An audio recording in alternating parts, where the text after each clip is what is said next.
Hi everyone, I'm Nancy. And I'm Stephanie. And if you enjoy our show, please like and subscribe. And if you really like it, hit that notification bell somewhere down there. I was told that you're supposed to hit that thingy. I don't and know that a way, lot about that. And that way you'll know every time a new show comes out.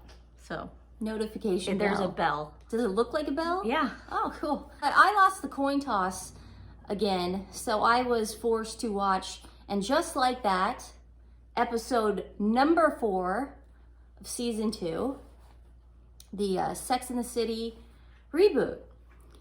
Let's just go for it. We start off with Carrie and Bobby Lee. Still don't know his name. Do you even know the name? No. It's Bobby Lee having breakfast. This is Michael Patrick King writing. So why would he give any substance to any minority characters in the show? He should their background. Exactly. So why would I know his Bobby Lee's name in the show? So Carrie and Bobby Lee are having breakfast, and she's like, "Oh, thanks so much for waking up." She's like, "I can't believe you woke up before noon." And he goes, "I would only do that for $10,000." And Carrie Bradshaw. Okay, so they're basically replacing Stanford with this guy. Did Stanford kiss her ass that much? Yes. Okay. Yes. Then yeah, I guess he did. But you know, Bobby Lee's not. He's not gay. It doesn't matter. Okay. They need a Stanford Blatch. Okay, so she goes, "Well, I just wanted to give you a gift."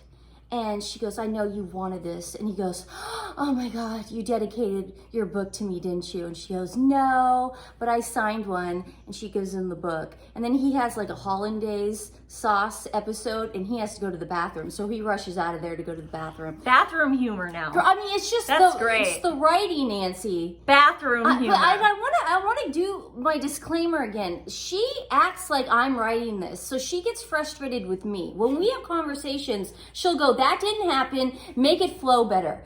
She wants me to rewrite in just like that. She wants me to take. I do. She does. She's like, "That's not gonna flow." Could you imagine if we were actually on the set? I mean, how frustrating that would be. Oh, man. I'm telling you the recap right now. I bet you, like, when the crew go on the set, they have to have like metal detectors because they fear that somebody will bring an explosive device and just end it all. Yeah. They probably have to do that. They have like metal detectors. Probably. So, so he runs off to the bathroom and she's like, "Godspeed." You know, it's funny, humor. And then, so then she runs into Murphy Brown. Yes. Enid. Yes. Now I remember her name. Enid was her Vogue editor. Mm-hmm. And Enid's like, "How you doing, you know?" And she's like, "I'm fine." And she's like, "I'm so sorry about Big." Carrie's like, "Thanks." And then Enid goes, "I lost too. Someone died." And Carrie's like, "Oh my God, who? What?" She goes, "Me.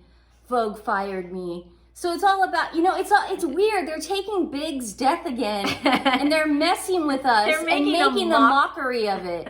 I mean, do you notice that? Yeah. It's like, "Oh, Big's dead." Well, guess what? It's like Seema. "Well, I lost my Birkin bag." And now we got Enid going, "Well, Vogue fired me." It's not the same. It's not the same, man. Okay? Big is big. And for Michael Patrick King to actually think that it's the same or think that we're going to be receptive to it, what is wrong with him? I don't know. God. So Enid, she's out of Vogue, so now she's writing this newsletter, okay? And Carrie's like, "Your newsletter's so popular. You know, maybe you could write a little blurb in your newsletter about my book. You know, publishing's just not the same as it was, blah, blah, blah." And then Enid's like, "If I had to write a blurb about everyone I knew who wrote a book, I would have to put everybody in there, okay, Carrie? I just can't do it." And Carrie's like, "I understand." And then Enid goes, "Oh, but I just want to let you know, I'm starting an online magazine, and it's called Vivant." You know what vivant means in French? It means alive. "And it's focused on women our age." Well, Carrie's not too happy when she says women our age, because she doesn't see herself Murphy Brown age. You know, she sees herself, she's in her 50s, but she sees herself before, I don't know. Then Carrie's really upset, so she goes and has lunch with Seema, and she's like, "Seema, I just don't like being called old. It's really hard. I don't want to be in an old lady magazine. I mean, Enid really wants me to do it, but I'd rather be in that newsletter that's really popular." And Seema's like, "We're not supposed to be in a retirement magazine, okay?" And Carrie goes, "I know. I still have friends that call me dude." She said that. Dude. And Seema realizes who Enid is, though. Because Seema's no longer a realtor. She's in PR. Of course she is. Samantha now. Yeah, In her head, she's PR. Yeah. So Seema goes to Carrie. She's like, oh, wait, it's Enid from Vogue. So that's a big deal. And she's like, you have to go to Vivant's party. Everyone you know is going to be there, and you have to make that connection because publishing's just not the way it was. So real estate really isn't an issue for Seema anymore. Okay. But that Michael Patrick King had to actually get her in to the episode. Yeah. So that's how that worked. Carrie then goes, yeah, you're right. So Carrie ends up going to the party, to Vivant's party, and then guess what? He's Mitzi. And Murphy Brown's like, oh, there's Mitzi. And Carrie goes, Mitzi came to this? Like in her head going, God, Mitzi wouldn't want, because Mitzi gets all this Botox and wants to look youthful all the time and has babies when she's 60. Yeah. So she's like, I'm shocked Mitzi came to this just from, just the people who are here. And then Murphy Brown goes like this, I didn't invite her because she's old. I invited her because she has deep pockets. She obviously needs investors for her new online magazine. Yeah. Gloria Steinem makes an appearance in this episode. She's literally on it for about 10 seconds. Well, they had to hold her up. I mean, it was, Nancy, I'm not kidding. Bad? It was bad. Well, let's not make fun of that. I'm not, because Let's Michael not make Patrick fun of King that. likes to exploit women. I guarantee Meghan Markle and Michael Patrick King You said that are last friends. time, yeah. No, but I really do believe it, So because they're both horrible people. Yeah, and so Gloria Steinem speaks a little bit and blah, blah, blah. And then Carrie goes up to Gloria and she's like, before I met you, I used to be an ageist. She used to, whatever. Then Carrie goes, could we all take a picture, the three of us? And Enid's like, sure. And then Gloria Steinem and Carrie, they all take a picture. And then Gloria Steinem gets taken off by her handler. Carrie goes, you know what? I'm glad I came to this. This isn't so bad, It's like we're all, why do we even have to be like, talking about age? We're all women. And then she goes, I didn't invite you because you're old. I invited you because you have deep pockets. Then she asked Carrie for $100,000. And that's obviously Big's money. Yeah. So Carrie goes, well, Enid, if I gave everybody who asked me for $100,000, I'd have to give it to everyone.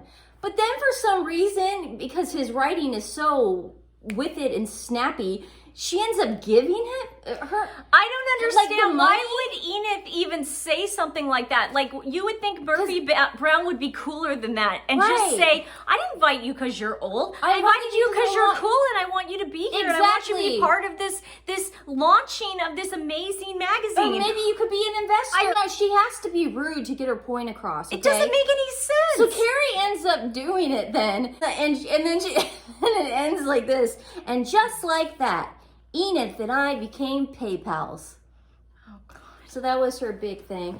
And yeah, it's pretty, Nancy, I'm telling you, he is, I feel, because sometimes when I'm watching it, I feel like I'm having a stroke. And then I write down the little notes and I go, and then I reread them and I go, maybe I did have a stroke during this because this doesn't make any sense. Did that make any sense to you? No.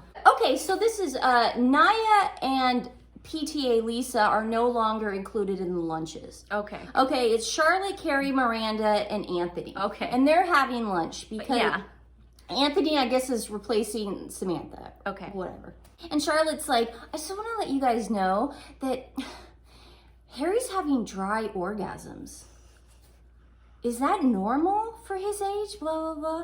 And then they're like, she was like, I wanted him to like, I don't know if I could say this. What is it? I wanted him. Nothing came out. But he said he did have it. I don't know if I can say that. Do you? I mean, I don't know if you can say so that. They go I'll to have the to doctor. I'll have to check YouTube. Harry rules. and Charlotte go to the doctor, and Harry, because he's having the dry orgasms, and she's concerned, and I don't. You know what's interesting? It's not a health thing. She wants him to not be dry. Yeah, so do you know how many women would love it if you had your children and you were all set, and the guy, and you didn't have to reach over You didn't have to have sex with your husband. and you didn't have to reach, and you didn't have to go to the bathroom afterwards, and wash yourself off. Do you know how great? No, but Charlotte has to have it be that's normal. the dream. That's the dream. It's the dream. So of every the woman. doctor goes, well, this is how you can fix it. You got to start doing Kegels. So Charlotte's like, I know how to do Kegels. So then Charlotte takes him home and she teaches him how to do Kegels. Wait. Harry's got to do Kegels. He's got to do Kegels to get the stuff to come out. Okay. Nancy, I didn't write this, by the way. This is not a gag. I'm not messing with you, okay? Because I know you think I am and I'm not, okay? That is the storyline for Charlotte and Harry. Okay. It's done. That's it? Well, okay. for that, yeah. Okay. Miranda, Steve, and Brady are living in the Brooklyn brownstone. Of course they are. And Steve's super hot, by the way. He's like, oh my yeah. God, he's working out in the morning with the, what's that thing where you punch? The thing, the punching bag. Punching bag. Oh God, with no shirt. He looks so hot. That's awesome. And Miranda Justice for Steve. And Miranda just walks by like she's not attracted to him, and oh God, I'd die. And so then they all go to therapy. They're all three in therapy now. And because Brady was gonna off himself. No, Brady doesn't understand why they're getting a divorce. He hasn't come to terms with that. The girlfriend doesn't even exist anymore. Him trying to off himself never happened. It's like, I just want to know if you guys are separating. And then Steve's like, Steve better not take her back. I swear to God. No. This is just, again, Michael Patrick King he's filling time right now with something. I will lose my mind. So, the therapist suggests that Steve moves out of the Brooklyn townhouse. Oh, that makes sense. Right, so he agrees to it. Steve agrees to it because he's such a cool, awesome person, and he's the perfect man. So he's like, okay, I'll do it, man. I'll do it. And then at the end, Brady goes, and just one other thing, I don't want to go to college. And Miranda's like, oh! Che wasn't in this episode? No, I'm telling you, man. Oh man, she's on this comedy tour because she filmed the pilot, but then she went on this comedy tour, and now she's back in New York. And she got a new place in New York. So Carrie and Miranda go to her new New York apartment. Oh, and guess who opens the door? Lyle, her husband. Kate Hudson's brother. Wait. So Miranda has been living in LA with Che all these months. And then Che moves back to New York, and Lyle answers the door, and in between all that, Miranda and Che are not talking? They're on the road doing a comedy tour. but okay. So she's just back. This is the first day she gets back. But aren't Che and Miranda to the point where they live together? Yes, in Los Angeles. But not in New York. New York is a completely different story. Well, again, Michael Pat, it's you feel like you're having a stroke, but it's not quite a stroke. God, he's it's like an aneurysm. God, I hate him. Okay, so Lyle, her husband, answers the door, and he's helping putting furniture together from IKEA. And Che's like, look at the new apartment. And then Che and Miranda go make out in the bedroom while Carrie and poor Lyle are in the kitchen.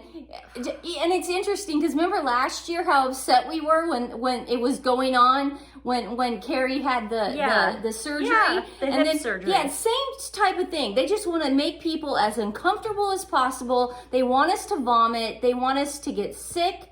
All of that. Michael Patrick King is playing head games to the max. Okay, God, he's a terrible person. He's a terrible person. He really is a terrible person. So they're doing that, and then Lyle and Carrie are talking in the kitchen, and Lyle's like, yeah, we were married, we got married, and we've been married for 2 years, and technically we're still married, blah, blah, blah. And then Che and Miranda come back, and they're all drunk on the bed now. All four of them are on the bed, and they're drinking, and they're just like talking about their marriage, and you're gonna love this. Well, during their marriage, they had a girlfriend. It was it's a polyamorous thing. Yes. Yeah. Yes. Because that's hip now, and Michael Patrick King has to cover every single base. Oh yeah. If he doesn't cover every single base, then the show will be nothing. Like, he can't just keep it nice and tidy and stick with the characters and what we know. He's got to then now bring in polyamorous. And then Miranda's like, oh, well, you guys had a girlfriend. I was changing diapers. So that was her big line. And then Lyle ends up falling asleep because he's drunk. And then and then Che and Miranda start making out on the bed. He wants to join. What do you want me to do? Nothing. Maybe we should stop this. No, stop. Let's stop it. No, I'm serious. Let's stop doing this. Finish it. Lyle wants to join in, and Miranda is like, sure, I'm down with that. But then it's not that there's anything wrong with this. It's just, we've done this before with Samantha. We've done it before with all the characters. I don't want to see Miranda and Che do this. Do you understand? I don't want to see, what's her name? Sarah Rodriguez? The actor. I don't want to see that actor and Cynthia Nixon and Kate Hudson's brother do stuff. I just don't want to see that. No. That's not the audience that Sex and the City. We don't want to see those bodies clunking around together. I don't remember fast forwarding anything on Sex and the City. Because everyone was it was beautiful. The pool scene. This is gratuitous. And Mike, he knows what he's doing. So they start doing stuff, and then they get into like this move where... Where's Carrie? Oh, she left. Okay, remember, Lyle's asleep in bed because he got drunk. It's like everybody just got drunk and Carrie ended up leaving. All right. But Carrie doesn't really get drunk. Yeah. And I guess Miranda wasn't either because Miranda's an alcoholic now. Oh, yeah. So maybe it was just fake drunking. Oh, they all had beans in their hand. You mean to tell me that you No, didn't... Nancy, it's so funny. Michael Patrick King was not clear on that. Can you believe that? He wasn't clear. He wasn't clear whether she was drinking or not. Freaking scene, okay, man? Okay. And so then they're doing their thing, and they get into this weird spider position where Miranda's on top, and then she screams out, "Charlie horse! Charlie horse!" And she gets up and she limps out of the room and goes, "Guys, you can keep doing what you're doing. I don't have the body to do this. I'm just not limber enough."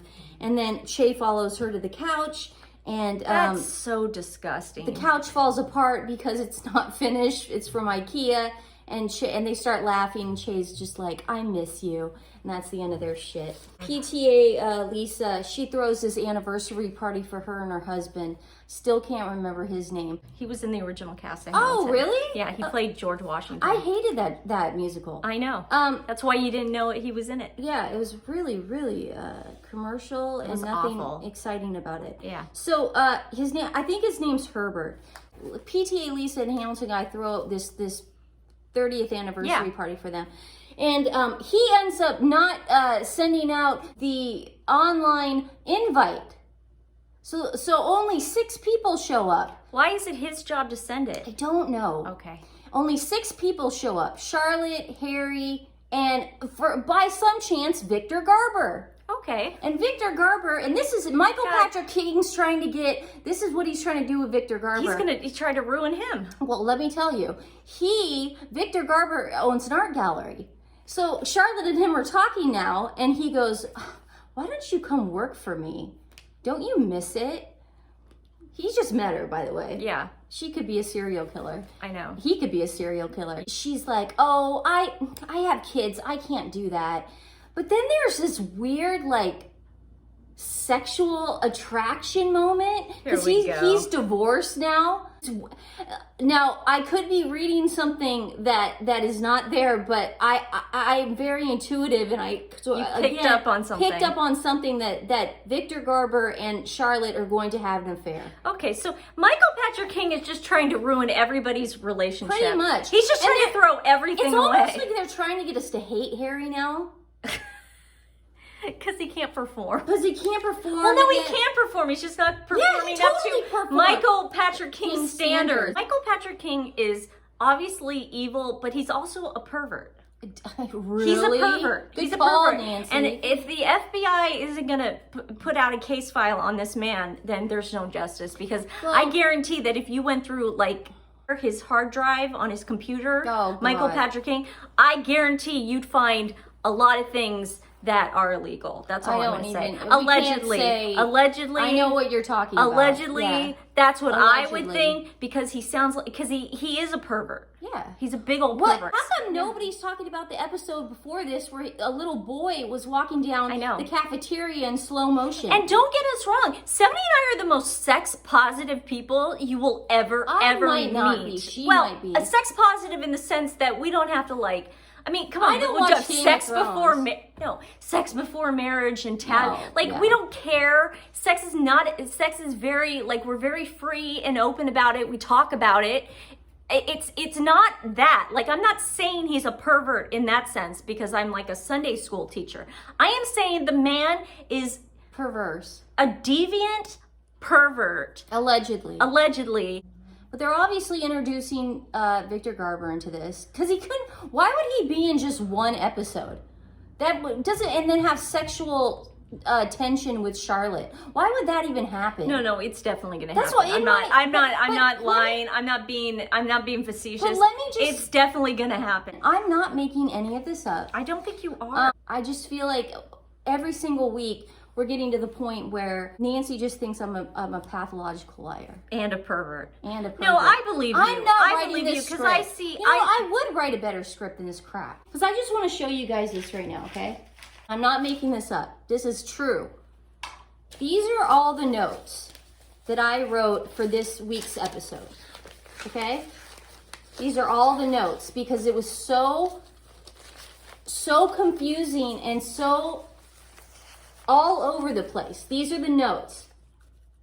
Nancy, do you see them? Front and back. Front and back. I had to condense it then to 4 pages. Do you think I'm doing more work than I ever did in college? I'm doing more rewrites, more grammar than I ever did in high school. Then I had to condense it down to 4 pages. Okay? So I went from this to 4 pages. Okay? That's a lot of ink. Okay? That's a lot of paper. You definitely put more effort than Michael Patrick King. It's him, Nancy. Yeah. And then me trying to get it to me, because I know I don't. Nancy gets mad sometimes, and I don't want to make her mad, and she gets mad, and it's like I get nervous because she goes, but make it sound. She goes, make it flow, Stephanie. Make it flow. You can't make it flow, but I don't want to get yelled at the same time, so I have to do this into this just so I get her not to yell at me. Our dog rescue is a dog rescue in Phoenix, Arizona, because they are getting really hit hard with the heat. So it's called Halo Animal Rescue, and they rescue all sorts of pets, and they do wonderful work. Putting it in the description below, like I always do. If you can't get them any love, that's fine. Just pass it around, or get the word out that the shelters in Arizona and most of the Southwest right now of America is getting hit really hard with insane heat. I'm going to take Tails because the odds are against you this week. Okay. So I'm going to take Tails because I've been doing this for 4 episodes. Okay. And now it's Nancy's turn. Okay. So I have Tails. Okay. Say I have Tails. You have Tails. Okay.